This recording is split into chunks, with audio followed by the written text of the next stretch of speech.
So today's our topic is the normal distribution. First of all, we discuss which type of questions included in the normal distribution. That is very first type. ठीक है. Statement क्या होती है? Let the random variable z have the standard normal distribution. That is the statement of the normal distribution. के random variable z जो है उसके standard normal distribution and then find probability 0 less than equal to 0 less than equal to 1.20. Second है probability minus 1.65 less than equal to z less than equal to 0. Third point है probability 0.6 less than equal to 0 less than equal to 1.67. Fourth है probability minus 1.30 less than equal to 0 less than equal to 2.18. Questions हैं बहुत छोटी छोटी statements हैं. Questions जो हैं वो डिफरेंट डिफरेंट टाइप्स के क्वेश्चंस जो हैं वो यहाँ पर डिस्कस किए गए हैं और इसलिए डिस्कस किए गए हैं हर कंडीशन को यहाँ पर डिस्कस किया गया ताकि अगर इससे रेलिवेंट प्रैक्टिस क्वेश्चंस हो यू कैन सॉल्व दिस. हमें जस्ट क्या करना है एरिया फाइंड आउट करना है. जस्ट हमने क्या करना है एरिया. सो पहला क्वेश्चन है probability 0 less than equal to Z less than equal to 1.0. Important is that इसमें सबसे पहले आपको जो है वो क्या करनी चाहिए, आपको डायग्राम बनानी आनी चाहिए कि डायग्राम जो है वो नॉर्मल डिस्ट्रीब्यूशन की कैसे बनानी है. डायग्राम में मैंने आपसे कहा था कि जब भी आपने इसकी डायग्राम ड्रॉ करनी है वो इस शेप की होती है जो हम पहले बता चुके हैं. इसको आपने मीन के ज़रिए दो सिमेट्रिक पार्ट्स में डिवाइड कर दिए है और मीन जो है वो हमारा जो मीन है वो क्या होता है Z mu is equal to always 0 होता है. म्यू हमारे पास क्या होता है 0 होता है. जो लेफ्ट हैंड साइड पर है इसमें माइनस इन्फिनिटी है, जो राइट हैंड साइड पर है देन प्लस इन्फिनिटी है. ठीक है.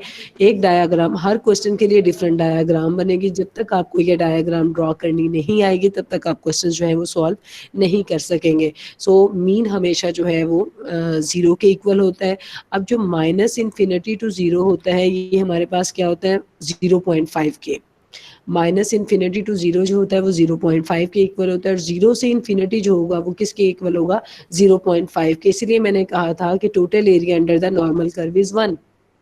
क्लियर है कि 0 से माइनस यानी ये हाफ एरिया 0 से लेके माइनस इन्फिनिटी वाला हाफ एरिया और 0 से लेके इन्फिनिटी वाला हाफ एरिया जो है वो दोनों 0.5 के इक्वल होते हैं. सो ये जो दोनों एरियाज हैं टोटल एरिया हमारा क्या हुआ 1 के इक्वल हुआ. सो एरिया में हम कभी भी minus infinity to infinity direct जो है इसका एरिया नहीं निकाल सकते. हम कभी भी minus infinity to infinity direct नहीं निकाल सकते. हमने जब भी इसका एरिया निकालना होगा पहले माइनस इन्फिनिटी टू 0 यानी अगर नेगेटिव में गए तो हमें 0 इन्वॉल्व करना होगा. कोई भी अगर हम एरिया निकालते हैं तो उसमें हमें 0 इन्वॉल्व करना होगा. अब 0 कैसे इन्वॉल्व करेंगे, हम कहते हैं probability 0 less than equal to Z less than equal to 1.20. मैंने इसको क्या किया कि मीन जो था वो मैंने 0 ले लिया, मैंने इसको 2 पोर्शंस में डिवाइड कर दिया. चूंकि 1.20 is equal to positive value 1.20 is the positive value तो मुझे पता है कि 0 से आगे यहाँ 1.2 जो है ना वो लाई कर रहा है. अब 1.2 जो है वो यहाँ पर लाई कर रहा है तो आप इसको गौर करें. इसको मैंने शेड कर दिया, आपको कलर कर दें शेड कर दें. यानी मुझे एरिया फाइंड आउट करना है 0 से लेके 1.20 तक. अगर आप इसको टेबल में देखें जो कि ऑलरेडी मैं टेबल आपको दिखा चुकी हूँ, अगर आप उस टेबल में देखें 1.2 को 0 में देखें that is the 0.3849. That is a very simple question. तो यहाँ पर मेरे पास कितना आ गया ये इसका एरिया यानी 0 से लेके 1.20 तक एरिया देखें तो कितना आ गया 1.20 और इसको जब मैंने टेबल में देखा दैट इज 0.3849. सेकेंड है probability of minus 1.65 less than equal to z less than equal to 0. अब इस क्वेश्चन को जब मैंने देखा तो देखें टेबल की जो वैल्यू होगी वो नेगेटिव नहीं होगी. टेबल हमेशा जो है वो पॉजिटिव और नेगेटिव दोनों को एक ही तरीके से देखना है जिस तरह से मैंने आपको देखना सिखाया है. माइनस इन 1.65 से क्या मुराद है कि डायग्राम में उसको लोकेट कैसे करना है. फिर अगेन बता दूं कि टेबल में वैल्यू पॉजिटिव ही होती हैं. आपने पॉजिटिव वैल्यू में ही ये वैल्यूज देखनी होती हैं. ये जो वैल्यूज हैं इसलिए आपको डिफाइन की गई हैं जस्ट आपको ये बताने के लिए कि माइनस 1.65 कहाँ पर लाई करता है. तो ये 0 था, ये मेरे पास माइनस इन्फिनिटी वाला एरिया था. तो मैंने जब माइनस इन्फिनिटी वाला एरिया लिया तो कितना आ गया यहाँ पर. जाहिर है चूंकि नेगेटिव इन्फिनिटी है तो कहीं नेगेटिव वाली वैल्यू इस साइड पर लाई करेगी. नेगेटिव में लाई करेगी। तो मैंने 0 से लेके -1.65 तक का एरिया लिया, दैट इज़ द 0.4505, ठीक है। अब सेकंड क्वेश्चन था, ये थोड़ा-सा चेंज है इसमें, थर्ड है probability 0.6 less than equal to Z less than equal to 1.67, यानी मुझे 0.6 से 1.67 तक का एरिया जो है वो फाइंड आउट करना है। 0.6 से 1.67 तक का एरिया फाइंड आउट करना है। अगेन मैंने इसकी डायग्राम बनाई, that is the minus infinity, that is the plus infinity, और दरमियान में मेरा क्या था, 0 लाई कर रहा था। अगर आपका म्यू जो है वो 0 है, तो मैंने सबसे पहले 0.6 को देखा। सबसे पहले मैंने क्या देखा, 0.6 को। जब मैंने 0.6 को देखा तो वो 0.6 यहाँ पर कहीं लाई कर रहा है, और उसके बाद लिया 1.67। दोनों को मैंने एक साइड पर इसलिए लिया क्योंकि 0.6 भी पॉजिटिव था, 1.67 भी पॉजिटिव है। अगेन आई रिपीट दिस कि 0.6 भी पॉजिटिव है और 1.67 भी पॉजिटिव है। तो मैंने यहाँ पर 0.6 को भी ले लिया और 1.67 को भी ले लिया। अब मुझे वैल्यू क्या फाइंड आउट करनी है, मैंने 0.6 से 1.67 की ये शेडेड एरिया की जो वैल्यू है फाइंड आउट देनी है। ये एरिया मुझे बताना है क्योंकि ये एरिया हमें चाहिए प्रोबेबिलिटी की फॉर्म में। सो अगर मैं वैल्यू को फाइंड आउट करूं, अगर मैं ये कौन सा एरिया 0 से इन्फिनिटी तक, तो अगर मैं 0 से लेके 1.67 में से 0.6 वाला एरिया फाइंड माइनस कर दूं, मैं अगेन सुन लें कि 0 से लेके 1.67 के एरिया को मैं माइनस कर दूं 0.6 से, तो मेरा ये शेडेड एरिया निकल आएगा। मेरा ये क्या आ जाएगा, शेडेड एरिया निकल आ जाएगा। अगेन आई रिपीट दिस कि अगर मैं 0 से लेके 1.67 का बड़ी वैल्यू पहले लेंगे और मैं इसमें से 0.6 जो है वो बाद में उसको माइनस कर दूं, तो मेरा शेडेड एरिया जो है वो क्या हो जाएगा, निकल आएगा। इसको लिखने का तरीका क्या, प्रोबेबिलिटी, मैंने आपसे कहा था कि जब भी आपने प्रोबेबिलिटी लेनी है तो प्रोबेबिलिटी जो है ना, 0 को इन्वॉल्व करना है प्रोबेबिलिटी लिखने की फॉर्म के अंदर। जब भी आपने probability, that is the way of writing the probability. Probability 0 0 less than equal to Z, क्योंकि Z का हमारा जो टेबल है वो Z की वैल्यूज को गिवन कर रहा है, लेस देन इक्वल टू 1.67। मैंने किस में से माइनस किया, माइनस प्रोबेबिलिटी 0 और 1.67 की प्रोबेबिलिटी ले ली और माइनस कर दिया probability 0 less than equal to 0 less than equal to 0.6। मेरे पास आ गया, जब मैंने इसको 1.67 की वैल्यू दी, 1.6 को मैंने देखा 7 के अंदर, दैट इज द 0.4525, ठीक है। 1.6 को मैंने 7 में देखा तो मेरे पास आ गया 0.4525 माइनस। इसी तरह मैंने 0.6, अब ये सिंगल वैल्यू, इसके साथ सेकंड वैल्यू कोई नहीं है।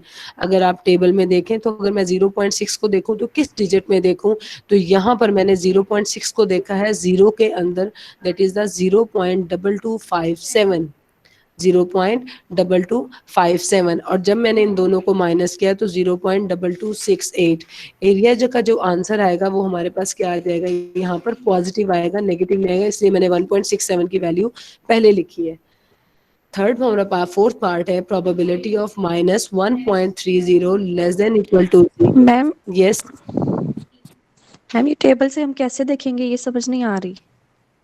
1.6 को आप देखें 7 के अंदर, पहले आपने कॉलम में चेक करना है 1.6, जी अपना मैम। टेबल ओपन करें 1.6, फिर 1.6 में आपने ऊपर रो में देखें 1.7 कहाँ, 7 कहाँ आ रहा है, जहां पर 7 आएगा यहाँ पर से 1.6 को स्क्रैच करें, वहां से 7 को स्क्रैच करें और दोनों को आपस में मिला लें, दैट इज द वैल्यू 0.4525। क्या मैम। चेक करो, मिल गया। मैम अगर वो करते हैं ना तो फिर ये एग्जिट हो जाता है, चलें प्रैक्टिस में करके देख लेंगे। बाद में करके देख लीजिएगा। अगला क्वेश्चन है probability of -1.30 less than equal to Z less than equal to 2.18। अब आप देखें कि यहाँ पर आपने नेगेटिव -1.30 से 2.18 पॉजिटिव की वैल्यू जो है वो फाइंड आउट करनी है, नेगेटिव टू पॉजिटिव वैल्यू को फाइंड आउट करना है। अब आप यहाँ पर गौर करें, that is the minus infinity area and that is the plus infinity area, ठीक है। अब 0 के बाद 2.18 सपोज यहाँ पर लाई कर रहा है, तो मैंने इस एरिया को लाइन लगा दी और -1.30 जो है वो इधर का एरिया जो है वो लाई कर रहा है और मैंने इस सारे एरिया को शेड कर दिया। अब मुझे एरिया चाहिए 2.18 से -1.30 तक, तो मुझे है ना वो एरिया चाहिए। मैंने आपसे पहले भी कहा था कि प्रोबेबिलिटीज को डिफाइन करना है, पहले -1.30 को 0 तक, मैं डायरेक्ट -1.30 को 2.18 तक वैल्यू फाइंड आउट नहीं कर सकती। That is the way of writing the area. मुझे जब भी एरिया फाइंड आउट करना है मुझे 0 को इन्वॉल्व करना है। मेरी बात समझ रहे हैं कि जब भी मुझे एरिया फाइंड आउट करना है मुझे 0 को इन्वॉल्व करना है। सो मैंने जब इन्वॉल्व किया -1.30 less than equal to Z less than equal to 0, क्योंकि 0 से वैल्यू -1.30 कम होती है, नेगेटिव वैल्यू लेस देन होती है, प्लस प्रोबेबिलिटी। जब मैंने ये वैल्यू फाइंड कर ली, चूंकि मुझे यहाँ से लेके यहाँ तक का एरिया फाइंड आउट करना है, सो दैट्स वाई मैं इसको ऐड कर रही हूँ। Probability 0 less than equal to Z less than equal to 2, यानी मैं अगर इनको ऐड अप कर लूँ तो मेरी आ जाएगी 0.886। मैंने 1.30 को, मैं अगेन कहूँ कि जब आप टेबल की वैल्यू देखेंगे तो उसमें नेगेटिव नहीं होता, टेबल हमेशा पॉजिटिव होता है।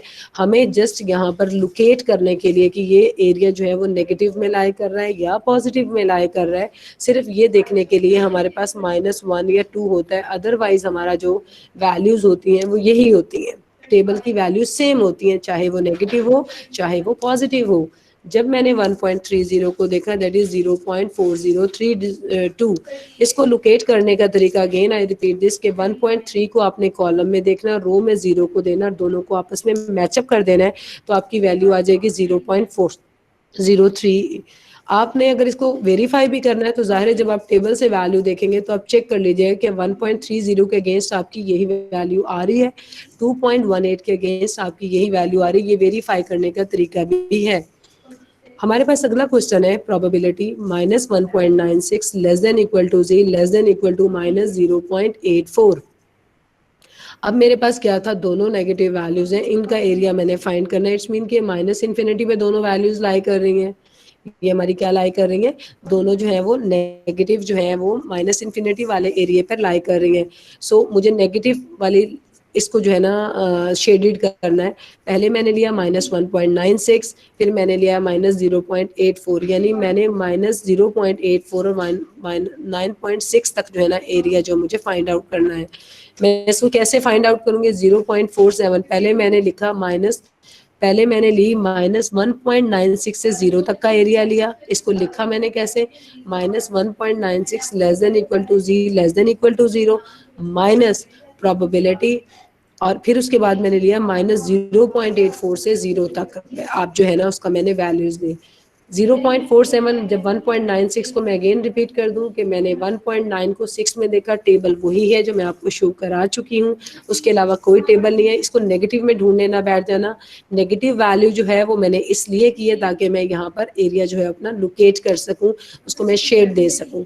सो मैंने इन दोनों को माइनस कर लिया क्योंकि मुझे जस्ट ये एरिया फाइंड आउट करना था। तो अंडरस्टूड बात है, अगर मैं इन दोनों को माइनस कर दूं तो मेरा ये शेडेड एरिया फाइंड आउट हो सकता है। लास्ट पार्ट है इसका, probability Z less than equal to 1.96। अब 1.96 में अगेन आई रिपीट दिस कि जब तक आप इसके एरिया के लिए डायग्राम नहीं बनाएंगे तब तक आपके लिए बहुत मुश्किल हो जाएगी इन क्वेश्चंस को सॉल्व करने के लिए। अब 1.96 में हमने क्या किया, हमारी ये जो वैल्यू है that is the positive value, so हमारे पास हमने क्या करना है, जी ग्रेटर देन इक्वल टू 1.96, मतलब ये कि हमें 1.96 से ग्रेटर वैल्यू चाहिए, तो 1.96 का ग्रेटर यहाँ पर होगा। अब जब ये ग्रेटर यहाँ पर होगा तो हमें ये वैल्यू चाहिए। अब इसको लिखने का तरीका कितने, अगर मैं 0 से इन्फिनिटी में से ये वाला एरिया माइनस कर दूं तो मेरा ये एरिया निकल आएगा, शेडेड एरिया निकल आएगा ना। तो आपने क्या करना है, probability 0 less than equal to Z less than equal to infinity, ठीक है, 0 से less than equal to infinity. Zero से आपने क्या किया इन्फिनिटी तक। तो अब देखिए मैंने आपसे स्टार्ट ऑफ द लेक्चर कहा था कि जीरो से लेके माइनस इन्फिनिटी तक जो एरिया होता है वो 0.5 होता है, और जीरो से लेके इन्फिनिटी तक जो होता है ये भी 0.5 होता है। तो मैंने क्या किया कि जीरो से इन्फिनिटी का एरिया लिया 0.5 माइनस जीरो से लेके 1.96 तक जब मैंने एरिया लिया दैट इज द 0.4750। मेरे पास चूंकि सिंगल वैल्यू थी और मुझे इसको माइनस करके एरिया फाइंड आउट करना था, तो मैंने जीरो से इन्फिनिटी के एरिया में 0.5, क्योंकि ये होता ही 0.5 है। अगर मैं जीरो से लेके माइनस इन्फिनिटी तक लेती वो भी 0.5 होना था, तो मैंने लिया 0.5 माइनस किया इस एरिया को, कितना आ गया 1.9 को जब मैंने 6 में देखा 0.4750 0.0250। ये मैंने आपको प्रैक्टिस क्वेश्चंस दिए हैं। आई एम श्योर कि आपको ये पॉइंट जो है वो बहुत अच्छे से क्लियर होगा। जितनी भी मतलब मैं आपको इजी वे में समझा सकती थी वो मैंने आपको बताया कि ये पॉइंट्स जो हैं वो इस तरीके से आते हैं, किस तरह हमने टेबल को देखना है, किस तरह हमने इसको प्लस और माइनस करना है। अगर आप नॉर्मल डिस्ट्रीब्यूशन के क्वेश्चंस को करना चाहते हैं, प्रॉपर करना चाहते हैं, तो उसकी डायग्राम जो है वो प्रॉपर तरीके से बना के देखें, ताकि डायग्राम आपकी होगी तो आपके जो है ना वो क्वेश्चंस जो हैं वो आप मतलब उनको कैलकुलेट कर सकते हैं। आपको डायग्राम देख के पता होना चाहिए कि डायग्राम में कौन सा एरिया कहाँ पर लोकेट करना है, कौन सा एरिया कहाँ पर लोकेट नहीं करना। मैं फिर अगेन रिपीट कर दूं कि जो पॉजिटिव और नेगेटिव वैल्यूज होती हैं जस्ट ओनली डिफाइन करने के लिए होती हैं कि नेगेटिव वैल्यू नेगेटिव इन्फिनिटी में लाया करेगी और पॉजिटिव वैल्यू पॉजिटिव इन्फिनिटी में लाया करेगी। इसके अलावा इसका कोई भी और मकसद नहीं होता है, ठीक है ना। अगर आप लोग ये सर्च करें कि जी नेगेटिव टेबल में अगर नेगेटिव वैल्यू तो हम उसका नेगेटिव में टेबल में देखें, ऐसा कुछ नहीं है।